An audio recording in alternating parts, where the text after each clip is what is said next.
Do you want to know the real way to detach from your twin flame? I'm gonna be honest. It's not something you can force. It is not something you can force. Detachment usually happens when your twin flame pisses you off. That's when it happens. Like I said, it can't be forced, but they will. They will piss you off so bad. At the beginning, when they irritate you, you're in a chasing energy and you chase. But it comes to a point where they will irritate you again. And that's when you're like, no, I'm not doing it. And I'm going to tell you kind of how this looks and how you'll know you're in this stage, because it actually goes back and forth. Detachment takes time.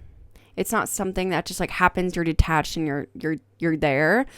You can be there and then you might lose yourself a bit, but I'll explain. First, let me say, you can detach from your twin flame when you are in separation, or this can happen when you are not in separation. This can happen if you see them every day. It really depends on your situation, but you don't have to be in separation to start detachment and inner union. You don't even have to be in separation, but usually it starts when people are in separation with their twin flame, but that's not always the case. Once your twin flame pushes you enough, that's when you start to come back to yourself.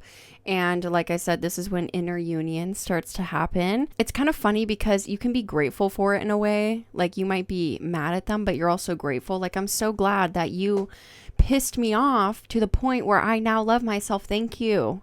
Like, it's like you see through it, like you know the lessons behind it. Kind of start to view it from an outer perspective where you observe and you kind of act like this is like a video game in a way, because it kind of is. Like you're just playing a role.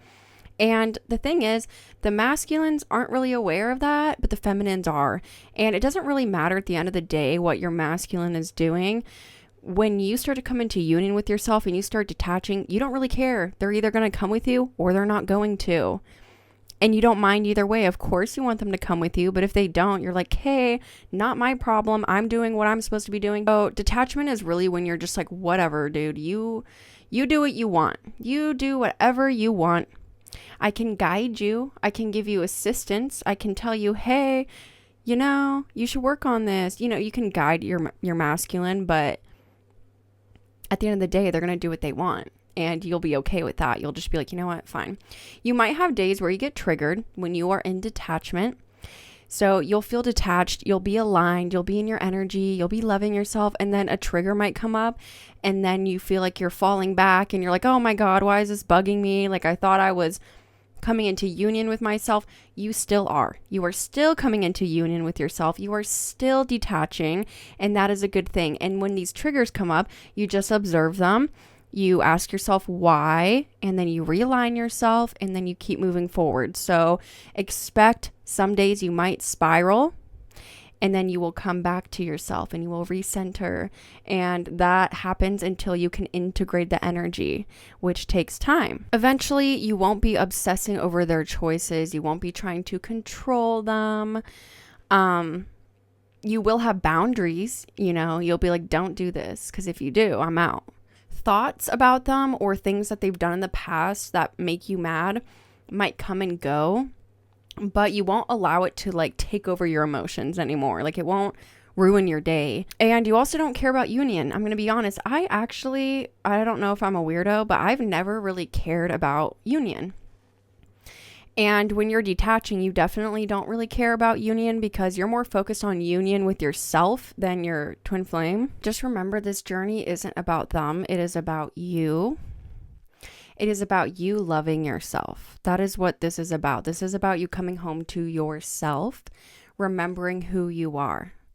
So if your masculine wants to come along, they will. And if they don't, you'll be okay. You'll be fine. Just remember that. So don't worry about what your masculine is doing. Let them do what they want to do. Follow your intuition. Follow your heart. You come first when it comes to following your heart. You come first. If someone's making you mad or not giving you the love you deserve and valuing you, bye. Bye-bye, It's not being mad at them and ignoring them, if that makes sense. Like, you don't need to, like, ignore your twin flame at this stage. like I said, you can be around them. You can literally be around them and be going through this. So it's not really about punishing them or, ignoring them or getting back. It has nothing to do with any of that. This just has to do with you loving yourself and not worrying about what they are doing. And that will come naturally. After a certain point, it'll come naturally. This journey is an emotional roller coaster, so just flow with it. If the emotions come up, allow them to come up and then come back to yourself and just keep loving yourself, okay? Know your worth, know your power, know who you are, because this journey is about the self. That's kind of what I've noticed, at least in my experience, when it comes to detachment.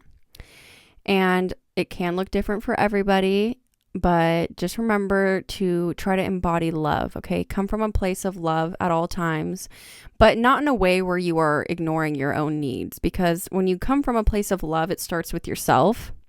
Just remember that. Because when I say follow your heart, some people get confused when I say that, and they're like overgiving and people pleasing, and I'm like, that's not what I mean. Don't do that. Follow your heart, but have boundaries and love yourself first. I hope this video was helpful for you. And, if you have anything to add or what you've experienced in the detachment phase, let me know in the comments below, and I will see you in my next video.